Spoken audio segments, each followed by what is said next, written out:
Dear students, welcome to EPG Pathshala. I am Professor Vibhuti Patel, Head of the Department of Economics of SNDT Women's University, Mumbai. Today we will be discussing the historical roots of the feminist consciousness in the 19th century social reform movement. We all know that social reform movement was a very important mark in the historical development of Indian women. Historically, Indian women's role in the family, community and society at large was determined by interplay of several forces such as caste and gender-based division of labor, class background, geographic location, ethnic origin of particular community or a tribe. For example, women dominated by Aryan culture had to face far more rigid control over their sexuality, fertility and labor. Women in the Dravidian culture had to face relatively less ferocious patriarchy over the last 5,000 years. Indian women's status has also been influenced by various religions such as Hinduism, Jainism, Buddhism, Islam, Sikhism, Christianity and Zoroastrianism. Religious reform movement between the 12th century and the 16th century, which was also gave rise to liberation theology, namely Bhakti movement and Sufism, brought women's concerns to the fore, such as like saint poetesses such as Mirabai, Lal De, Akka Mahadevi and Bahinabai articulated women's aspirations of personal freedom and creative urge. Now it is very important to understand the genesis of the feminist consciousness and the role that women's organizations have played. In the 19th century, the male social reformers, with blessing of the British administration influenced by Western liberal democratic values, initiated the process of fight against female infanticide, widow burning, segregation of women from the public life, prostitution, begging by the destitute women. They also organized public functions for widow remarriages. As a result, their relatives, their neighbors, community leaders and organized religion boycotted them. In a way, it was a blessing in disguise because their isolation from the petty politics gave them ample time and resources to interact with the power structures to bring about legal reforms and establish educational institutions, shelter homes, training centers for women, from where the first generation of teachers, nurses and other skilled workers came out, and they contributed to the nation building. Many women have played very important role in the social reform movement. Savitribai Phule was the first woman teacher of the modern education, who also played a very important role along with her husband Jyotirao Phule. Both of them started a school for native girls in Pune. They also played a very important role for rehabilitation of pregnant and socially ostracized women. Their children also grew up in their institution. They studied there. Mother was made self-dependent through education and skill, while the child also studied in schools, and Savitribai mentored them. In 1868, they opened the well in their house where untouchables were allowed to draw water. Savitribai had to face enormous form of barbaric humiliation and social boycott by the feudal and regressive forces. In 1885, Rakhmabai chose prison over marriage as a child bride. She studied to become a doctor. She played pivotal role in establishment of civil hospitals in Pune and Surat. Tarabai Shinde, in the 19th century social reform movement, she played a very important role by publishing her work Stri Purush Tulna, a comparison between women and men.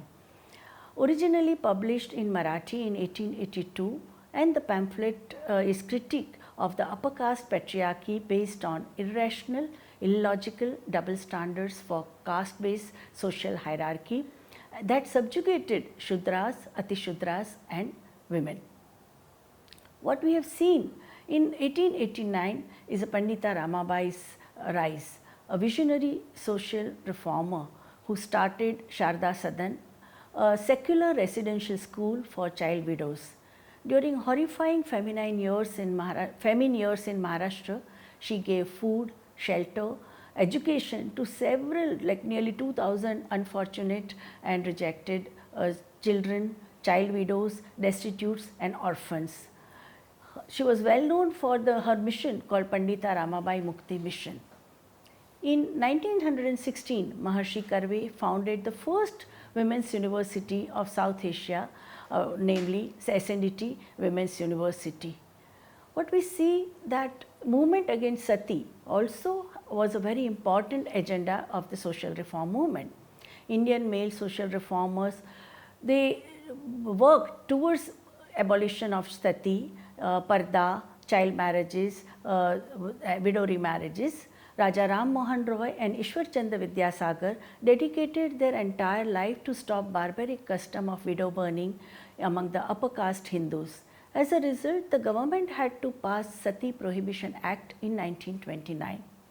They also promoted widow remarriages. In several parts of India, this movement started. In 1850, Pandit Ishwar Chandra Vidyasagar proved from the Shastras that the remarriage of widow is allowed in Indian culture. It was a long, difficult journey through debates with the orthodox Pandits. They created turmoil in the society. Ishwar Chandra Vidyasagar submitted a petition to the Governor General in 1855.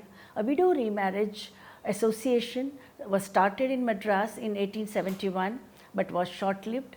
In 1878, they started a new social reform movement where the organization performed widow remarriages. Social reform movement also fought against female infanticide in Gujarat, Maharashtra, Rajasthan, Punjab, and they worked really hard to stop killing of newly born baby girls, which was the custom which was prevalent among the upper caste. The laws criminalizing killing of female infants also were put in place. For rehabilitation of prostitutes also, social workers, social reform movement worked. Notable personalities who fought against this for this reform, they were Jyotiba Phule, Swami Dayanand Saraswati, Maharshi Karve, women like Pandita Ramabai, Sister Nivedita, Rabindranath Tagore's sister Swarna Kumari Devi in Bengal, and they had witnessed rebellion spirits like Madhusudan Datta and Henry. They had invited wrath of the conservative forces. They attacked double standard of sexual morality, and they also provided rehabilitation and refuge to women who were brutalized by the system. Swami Dayanand Saraswati spearheaded Arya Samaj movement. They disowned caste system and prescribed equal treatment to women from all caste backgrounds.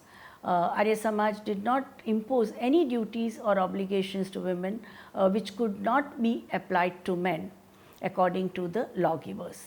In his monumental book Satyartha Prakash, Dayanand Saraswati insisted that the polygamy, child marriage and seclusion of women are abhorrent practices and must be done away with. He called for compulsory education for boys and girls both. Social reformers also advocated for prohibition of child marriage. In 1860, an act was passed fixing the age of consent at 10. Behram Malbari, who was a Parsi, started campaign in support of the act towards the end of century. He could manage to convince the good number of lawyers, doctors, teachers and general public. They believed that early marriage weakens the physical strength of a nation. It stunts its full growth and development, and it affects the courage and energy of the individuals and brings forth a race of the people weak in strength and determination. When Rakhmabai Save, a victim of child marriage, wrote an open letter to Viceroy of India in Times of India, the campaign against child marriage got a massive boost. Rakhmabai was married off at the age of 11 to a 19-year-old groom, Dadaji Bhikaji. She, however, continued to live in the house of her widowed mother, Jayanti Bai, and then married assistant surgeon Sakram Arjun. When Dadaji and his family asked Rakhmabai to move to his home, she refused and was supported in her choice by her stepfather. This led to a long series of court cases from 1884, and major public debates and discussions on child marriage took place. Rakhmabai, in her meantime, she pursued her studies. She wrote letters to the newspapers under pseudonym, a Hindu lady. She won the case, and a lot of public supported her. She studied medicine. In the meantime, Rakhmabai pursued her studies, wrote letters to newspapers under the pseudonym of a Hindu woman, Hindu lady. Her case won the support of number of people, and when she expressed her wish to study medicine, a fund was raised for her travel and study medicine at the London School of Medicine. She graduated and returned to India in 1895, becoming one of the first women doctors of our country after Anandibai Joshi, and worked in the women's hospital both in Pune and Surat. When it comes to reflection of new sentiments of social reform in literature, what we saw that in the 19th century, social reform movement were beginning to show its effects, confidence, determination. They was observed in the life and work of some of the women. Novelists like Nirupama Devi or Anurupa Devi, they started getting referred to in the Bengali literary circles. They were even given membership of literary clubs which were eliminated by men.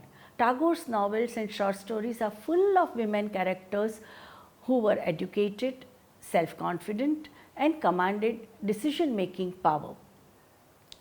There were many women who worked for women's cause.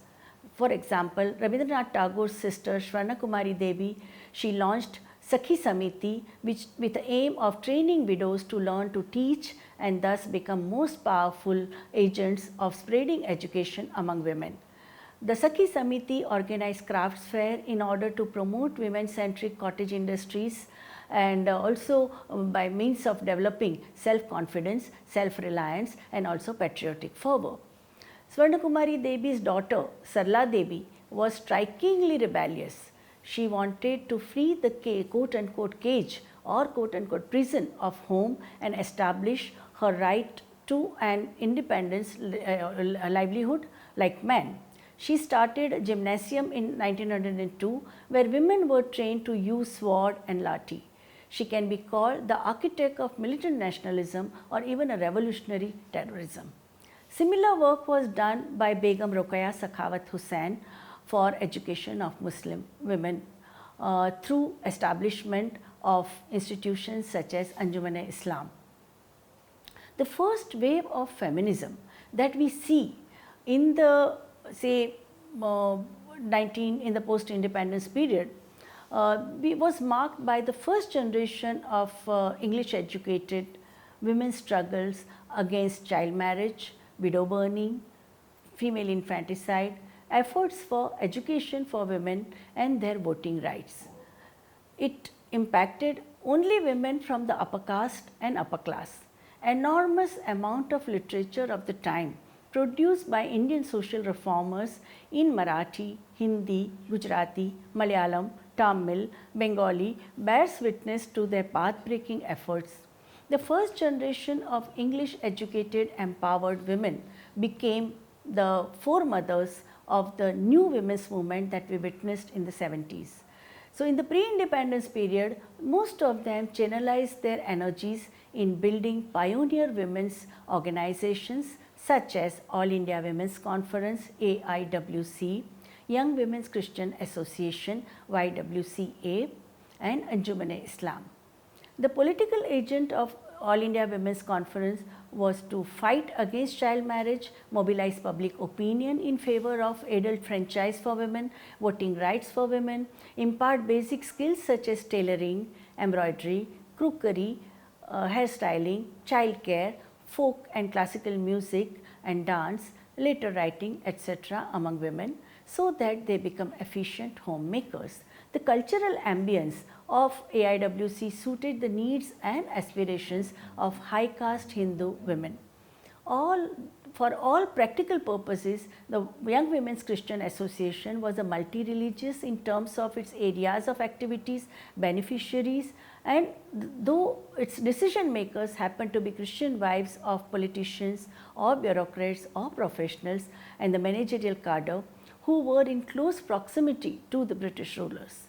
The YWCA provided vocational training courses to groom nurses, typists, secretaries, teachers, and these classes for bakery products, flower arrangement, as well as Western and Indian classical dance and music.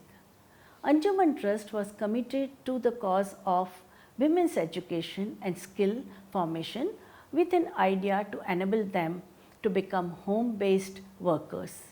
They had to work within the matrix of Parda, the veil. Women office bearers of YWCA had to face outside world with nominal male protection. Many AIWC leaders had their male family members as facilitators. Women leaders of Anjuman Trust, they interacted only with the Muslim community.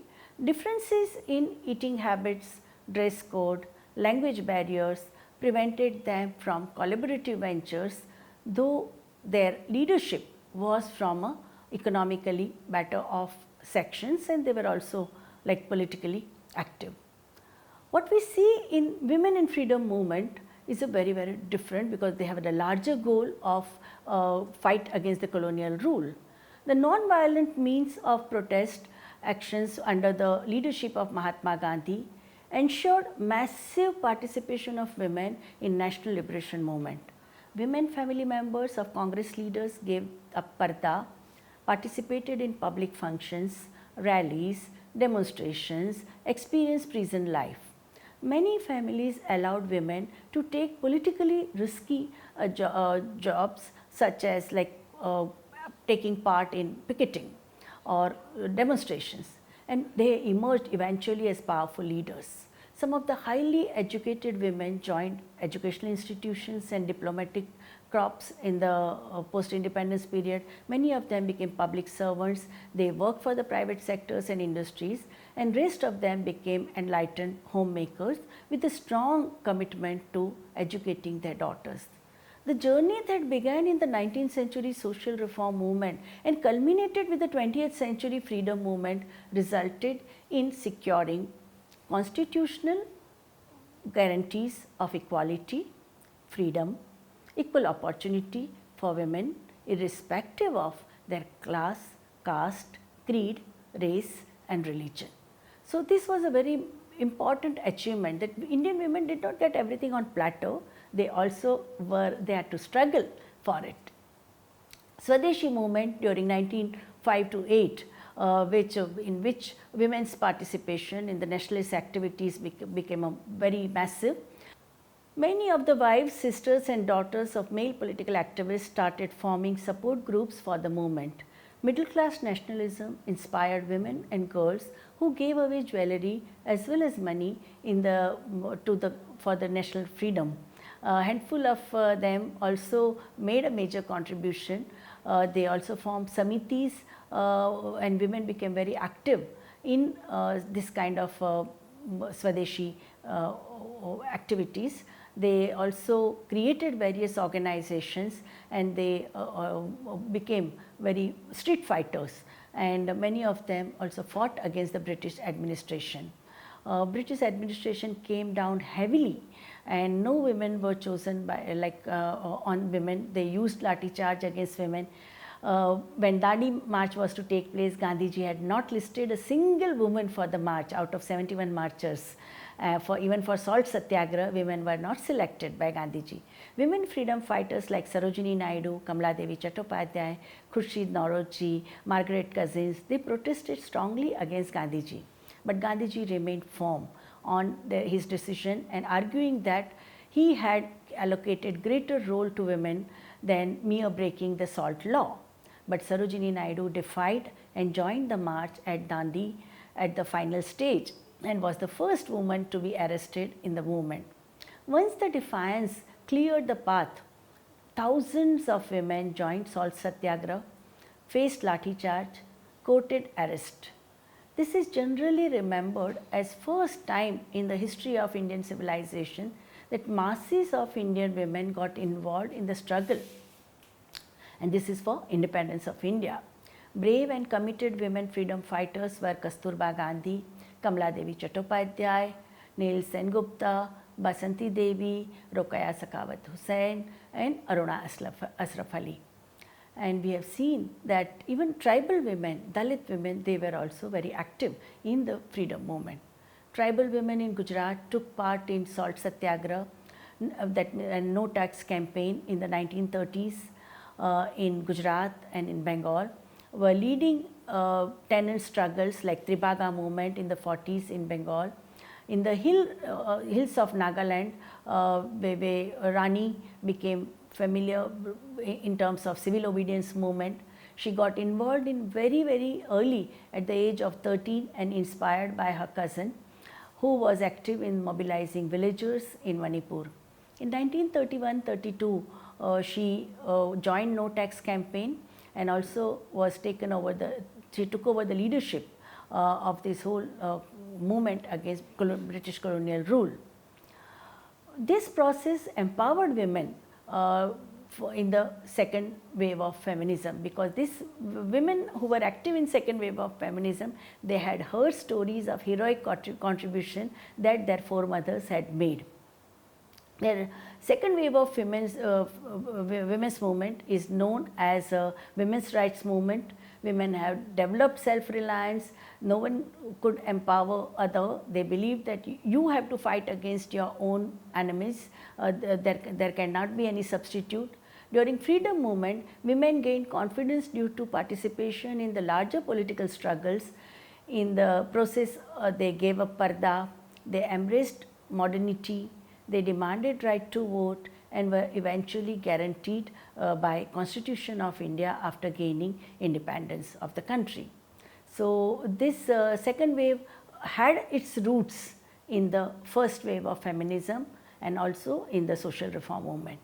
In the second wave of feminism that began in the mid-70s, educated middle class women were actively involved in different social movements of the students, youth, workers, peasants, tribals, Dalits, civil liberties, and also played very important central role in those movements.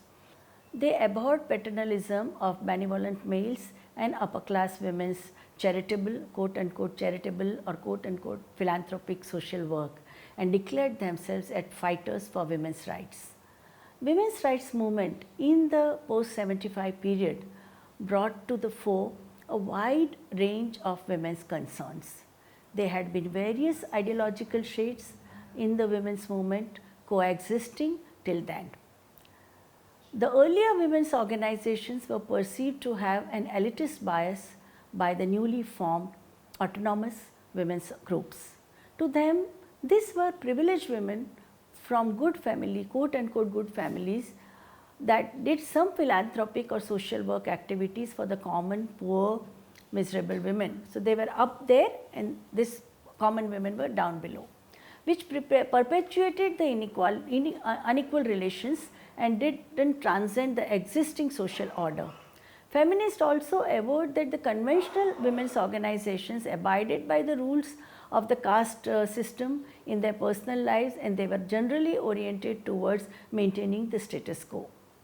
In the last 4 decades, say from 1980 to 2010, what we see is that there are more and more marginalized sections, women from Dalits and tribals and industrial workers, agricultural workers, poor women, peasant women in rural and urban areas. They have mobilized against violence against women in the community or in the family. They have fought against witch hunting, they have supported women headed households, they have fought against rape and dowry murders and variety of acid attacks and domestic violence.